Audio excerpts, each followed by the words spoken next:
Et salut à tous les amis, c'est Kekit, on se retrouve aujourd'hui pour une petite vidéo bonus sur la Draft League World Cup.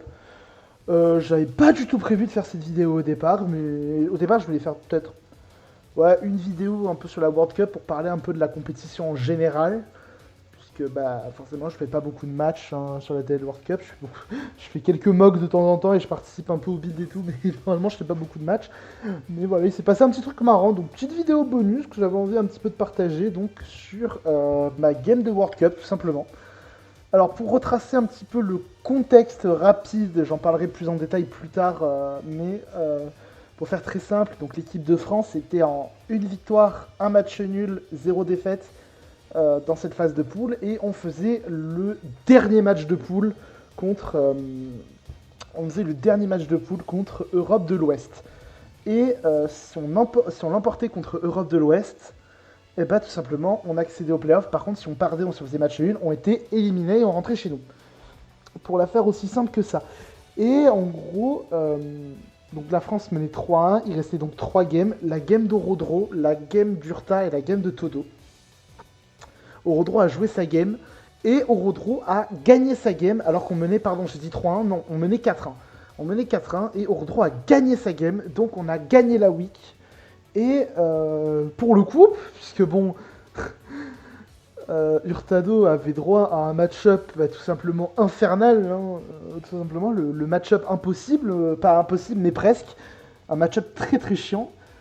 Il a vu que la game était gagnée et il se dit bon, bah allez, j'envoie un autre dans l'arène. Et donc, du coup, c'est moi qui remplace Hurtado pour cette game. Hurtado, il s'est dit, allez hop, il veut conserver sa win streak et du coup, il m'envoie au casse-pipe. Franchement, ça se comprend. J'aurais fait la même à sa place, mais du coup, moi, j'ai dit, vas-y, moi, j'y vais de toute façon. Ça me fait jouer des games, en vrai, c'est des games qui comptent pour pas beaucoup. Mais je me dis, vas-y, c'est des games qui sont toujours là bah, pour avoir un peu d'XP et tout, enfin, pour avoir un peu d'expérience en Game World Cup. Je dis, why not? On va quand même montrer vite fait le build, hein, parce que en fait, là, normalement, je vais vous faire apparaître donc la draft et pour vous faire comprendre que, bah, voilà quoi, c'est une draft avec Torna, mais il y a du Giancy et du Corvi qui vient t'emmerder. Il y a du Baxcalibur. Baxcalibur, il affronte Greatest, il affronte Corvi, il affronte Deod, il affronte Deod. Enfin voilà. Augerpon, je suis en mode Inch'Allah. Iron Bundle, c'est pareil, parce que Iron Bundle et Rory Moon, le problème qu'il y a, c'est que, bah, ouais, j'ai Slowking Galar pour venir sur Bundle. Mais bah du coup il flip turn et il va sur Roaring Moon et Roaring Moon me pète le cul. Donc ouais, je suis en mode c'est clairement la sauce et dans le bac Alcremie et Bramblegast ils sont gentils hein, mais jamais jamais ils servent. Donc ouais, Urta m'a clairement envoyé au casse-pipe, hein, je vous le dis sur ce match. Je vais vous montrer un peu vite fait le build. Donc du coup en plus c'était même pas moi qui ai fait le build, du coup j'ai repris juste le build d'Urta. On a parlé un peu quand même avant la game, j'ai pris une demi-heure pour vraiment regarder le build, essayer de voir un peu la team, quel a été le but et tout. Ça c'est pas forcément très bien passé, mais bon, c'est pas grave, on verra plus tard de toute façon. Là, vous voyez, donc le Torna Terraferry AV, c'est tout simplement, en gros, il doit servir de switch-in à bundle et ça évite les free Roaring Moon, surtout. Alors que Stalking Galar, il y a le souci du Free Roaring Moon. Le Samouraï Scarf avec encore le Baxcalibur, le Dead Dice. Le Baxcalibur, c'est clairement l'une des pièces maîtresses du match-up, c'est-à-dire qu'il a moyen de break. Mais pour break, il a besoin de plusieurs choses. Il a besoin d'avoir, soit s'il arrive à poser 2 Dragon Dance, ou alors il a besoin d'un Corvi Knight et d'un Diancie affaibli, ou au moins le Corvi affaibli, pour espérer briller. Mais en vrai, il a moyen de Baxcalibur de break le match-up. Cobalion, c'est un Cobalion incroyable. Iron Dev Body Press, Flash Cannon Repos. Clairement, en vrai, s'il n'y a pas Deoxys, s'il n'y a pas Deodef, et de toute façon, vous l'avez vu qu'il n'y a pas Deoxys dans la team de Lopo. Donc, avec l'absence de Deoxys, Cobalion a vraiment un shot à jouer dans le match-up. Le slowking grosse bot pour pas trop se faire pressure par le sac hazard. Sage bombe lance-flamme, petit spike chili. Et derrière le Donphan, Adamant, Spin. Il a quand même Smackdown, comme ça, moi, si jamais il y a Corvi qui veut venir, bah juste tu tapes Smackdown et après juste tu cliques Q. Et il n'y a pas de switch-in en fait avec Q, donc c'est toujours très intéressant. On va arrêter un peu de blablater et on va y aller tout de suite pour voir un peu comment je me suis démerdé dans cette game de World Cup contre Flappington. Alors c'est ça en fait l'avantage de ne pas trop jouer sur Smogon et de ne pas connaître les gens, c'est que du coup, moi à ce moment-là, je me dis pas vas-y je tombe sur un top joueur Europe ou quoi. Il me semble quand même que c'est un bon joueur Europe, je sais plus exactement. Peut-être les gens qui connaîtront, qui passeront par là pourront me confirmer un peu. Mais moi au moins à ce moment-là, je me suis dit bah il n'y a pas de pression sur la game. Enfin, j'ai quand même essayé de faire une game clean parce que bah voilà, j'ai quand même envie de gagner. Lopo pour moi c'est juste un mec qui joue à Pokémon lambda quoi. Hein. Je me dis bon c'est quand même un bon. Je me dis c'est quand même un. Je pars du principe quand même que c'est un bon joueur, mais je me dis c'est ouais. On va dire l'insouciance parfois ça peut aider j'imagine. On va donc y aller tout de suite avec donc hop, vous allez voir donc le lead Torna contre le lead Rorig Moon. Je Terra direct, Terra Ferry. Je réfléchis pas plus que ça parce que je vous ai dit de toute façon le Torna il doit Terra, le Terra Ferry il est trop important. Du coup, je vais aller sur le Donphan. Et là, je pense que je vais faire la première petite erreur du match. En vrai, je sac Master D contre les Rocks. Je sais pas si c'était si optique que ça. Surtout qu'en plus, derrière, ça va ramener un Free Iron Bundle sur la pose des Rocks. Je suis pas certain que ça soit le plus optimisé. Mais bon, c'est pas grave. Et là, pareil, ouais, je vais avoir du mal à commencer ce match. Parce que là, du coup, vous allez voir donc, le Stalking Galar, hop, le Flip Turn pour ramener Rory Moon. Ou Gretos. Ouais, Gretos, c'était pire aussi. Parce que Gretos, c'était chaud. Hein. Là, voilà. Là, je commence très très mal ma game. Je vous le cache pas. Je vous l'avais dit en avant et en vrai je le savais très bien que ce genre de scénario arrivait, donc là je souffre un peu bêtement. Je me dis il va peut-être tenter un spin, je vais sur Torna, il va terrasser, il va juste cliquer dans gauche, il va me one shot. Donc là à ce moment là je bégaye un peu, je vous le cache pas. Déjà je perds Torna trop vite, donc j'aurais peut-être du sac d'enfant. Surtout que vous allez voir en fait le Torna, je me dis putain comment ça il me one shot, donc il doit être adamant. Et là je me dis putain il a adamant, il a adamant bon de choix quoi pour pouvoir me one shot. Hein. Là, je me dis, il est bon au choix, c'est pas possible. Donc là, comme il est bon au choix et il a Terra Steel, il a moins 1 en def, je me dis, ok, je vais aller sur Cobalion. Cobalion dépasse Gretusk. Donc je me dis, ok, je vais aller sur Cobalion. Et il a besoin de conserver son Gretusk. Il peut pas le perdre de suite. En vrai, dans les faits, je pense qu'il aurait pu juste bourrer s'il attendait un Cobalion. Mais je pense qu'il avait vraiment Corvi qui était free pour le coup. Corvi, c'est pas le Poké qui était le plus menacé par Cobalion, donc c'est plutôt gratuit. S'il tapait, bon, la game, je partais. S'il tapait, la game était loose, hein, je vous le cache pas. Enfin, la game était pas encore loose parce que derrière, je pourrais aller sur Samurott et peut-être choper le kill avec Sacred Sword, mais ça aurait été la merde. Et dans ce cas-là, il va sur Corvi et je vais taper Iron Defense, je vous ai dit avant. Il y a un spot, il n'y a pas de Deoxys, donc le Iron Def, il y a vraiment moyen de tenter un truc. Je vais taper Body Press sur le Corvi pour 2 raisons. Déjà parce que, comme je vous ai dit en amont, mais du coup, avec un Corvi low, le Baxka, en plus il y a les rocks, le Baxcalibur peut clairement faire du taf maintenant si j'arrive à le setup. Si j'arrive à taper une Dragon Dance, ça peut clairement passer. Et aussi, si je stack pas une deuxième Iron Def, c'est que bah, le plus probable là, c'est qu'il envoie au Garpon. Parce que Cobalion et Full V, t'as pas d'infos, tu connais pas la répare, donc Bundle c'est un peu risqué. Gretusk, on l'a vu que je le dépasse. Rory Moon, j'ai pas d'infos sur le Rory Moon, mais bon, vous allez voir qu'après il est bouche choix, donc il n'a pas le KO sur Cobalion. Diancie, pareil, comme le Gretusk à Terra, le Diancie devient assez problématique. Surtout qu'en plus j'ai Flash Cannon et j'ai repos, donc voilà. Donc là, sa seule out, c'est Ogerpon Fire qui va envoyer d'ailleurs, il va taper demi-tour, normal. Et il va envoyer Ogerpon Fire. Là, je vous dis, s'il tapait Body Fresh, j'étais refait, hein, mais c'est pas grave. Donc là, il envoie Ogerpon, et là, bah, c'est très simple en fait. Je sais que je dois tanker un Heavy Cudgel. Vous connaissez Heavy Cudgel, ça crit très souvent, donc je me dis, bon, bah écoutez, si ça crit, eh ben, tant pis. Mais je me dis, vas-y, de toute façon, on n'a qu'une vie dans ce jeu. Et au pire, si jamais là en plus, s'il n'y a pas de crit, je tue le Ogerpon, et derrière, je suis à 50%, je peux conserver mon Cobalion. Genre par exemple sur le bundle ou quoi, je peux conserver le Cobalion et essayer de repos sur le Diancie. Donc franchement, je me dis, vas-y, il y a un truc à faire. Je me dis, allez, on clique Body Press et on voit ce qui se passe. Et je me fais crit, one shot par Ivy Cudgel, hein, parce que bah, c'est au Garpon. On nous dit une chance sur 4 ou une chance sur 8 de crit. Mais en réalité, je pense que c'est 3 chances sur 4 à peu près.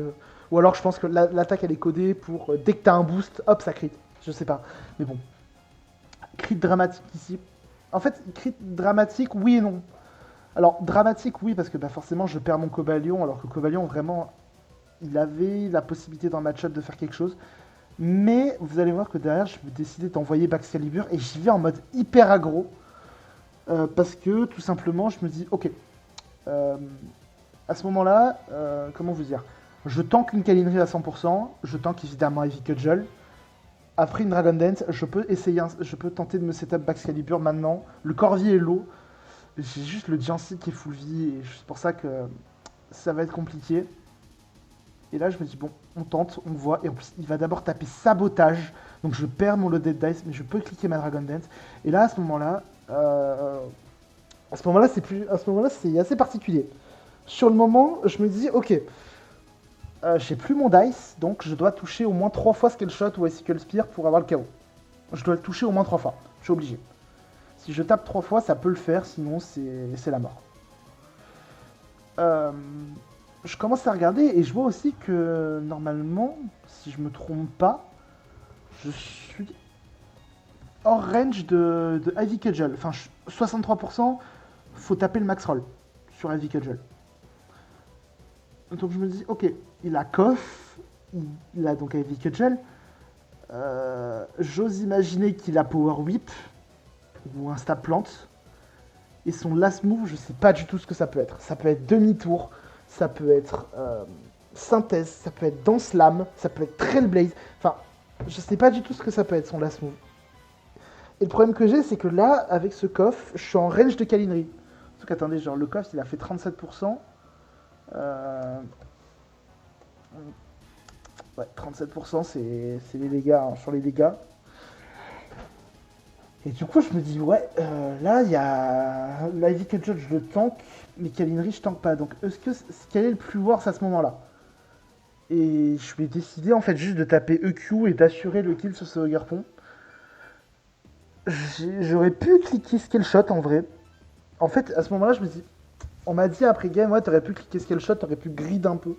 Et je dis, ouais, c'est vrai que j'aurais pu Scale Shot, parce que si je Scale Shot, le Roaring Moon peut pas venir me RK, le bundle je le dépasse, je one-shot Great Tusk à plus 1 avec EQ.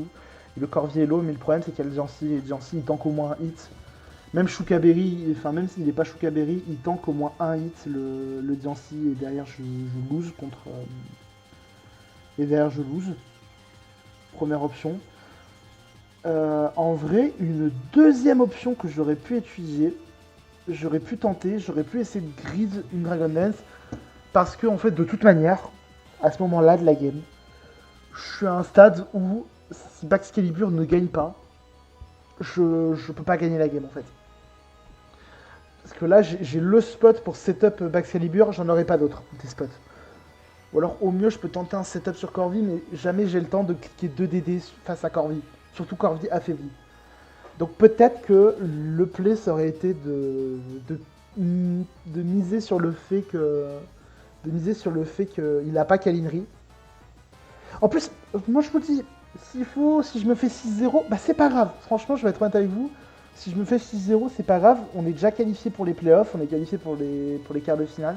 Donc notre objectif, il est atteint pour cette week. Franchement, j'aurais peut-être dû cliquer DD. J'aurais dû tenter un hard grid parce que si je clique DD et que je tank le Ogre Pont, bah derrière, Baxcalibur clean la game. Sauf si, à moins d'une Shuka sur Jancy, Baxcalibur clean la game. Donc c'est peut-être dommage du coup de ne pas avoir tenté cette DD. Mais sur le moment, je me suis dit, ok, comment je gagne je voulais pas prendre le risque. Peut-être j'aurais dû le tenter en après-coup. Mais bon, c'est pas grave. Donc je vais cliquer EQ. Et derrière, ça va Roaring Moon. Donc bah, forcément, le Roaring Moon, ouais, Scarf confirmé. Je décide plutôt de sac le Donphan. Et le Donphan va se faire arracher par colère.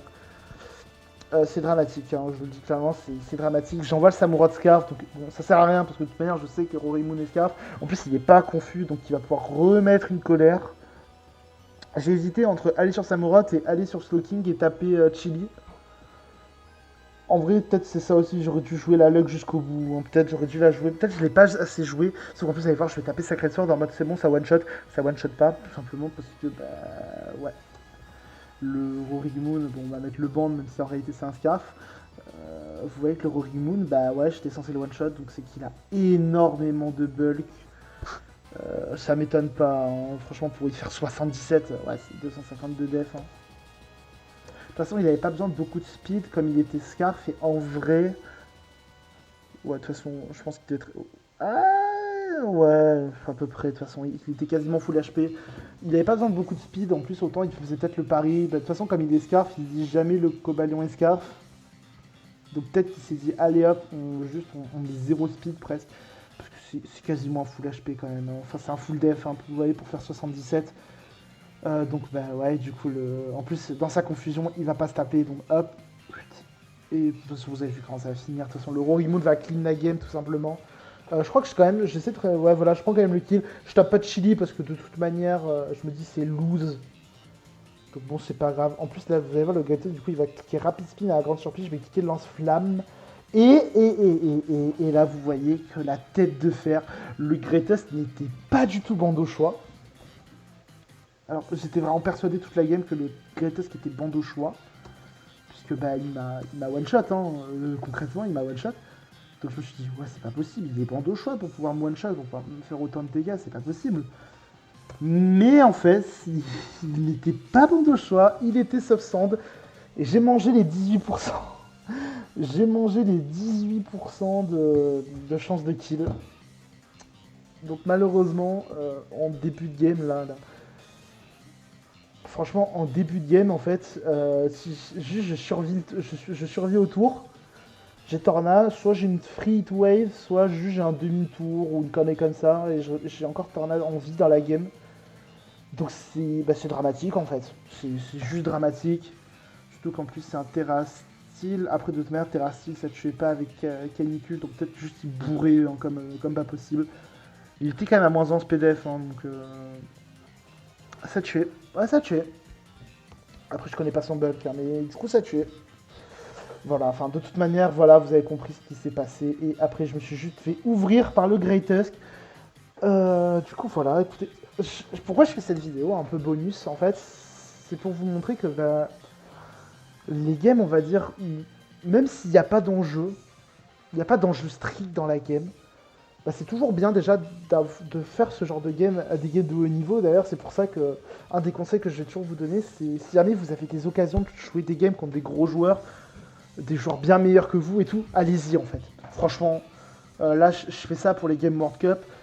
Euh, N'ayez pas peur de venir jouer, surtout que là il n'y avait pas d'enjeu particulier.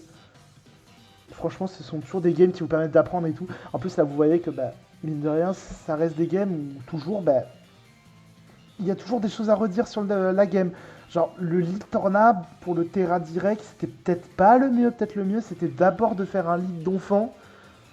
Après, le problème, c'est que si jamais je fais un lead d'enfant, il setup son Greatest, et Greatest m'arrache le cul. Donc peut-être un lead, soit un d'enfant, soit un Samurott, ça aurait été pas trop mal. Mais bon, après, en vrai, comme je vous ai dit, le Terra direct, c'était pas non plus une mauvaise chose en soi. Surtout qu'en plus, ouais, il a switch out, hein, donc forcément, il a pas voulu révéler le Scar direct. Là, je sais que il y en a beaucoup. Moi, le premier, je pense qu'on aurait cliqué U-turn à ce moment-là, avec le Roaring Moon. Il le fait pas pour pas révéler le Scarf. Ouais, enfin, ça fait partie des petits trucs comme ça qu'on remarque en après-coup en regardant les games, et c'est toujours hyper intéressant, moi, je trouve, de regarder ces games-là. Cette game, je pense, je vais la revoir à peu près 8 ou 10 fois pour vraiment voir un peu. Bah, il y a pas mal de choses qu'il fait il y a pas mal de choses que Flappington fait qui sont plutôt intéressantes pour le coup. Et voilà quoi, enfin, vous voyez, c'est des games contre des gros joueurs, c'est des games à un gros level.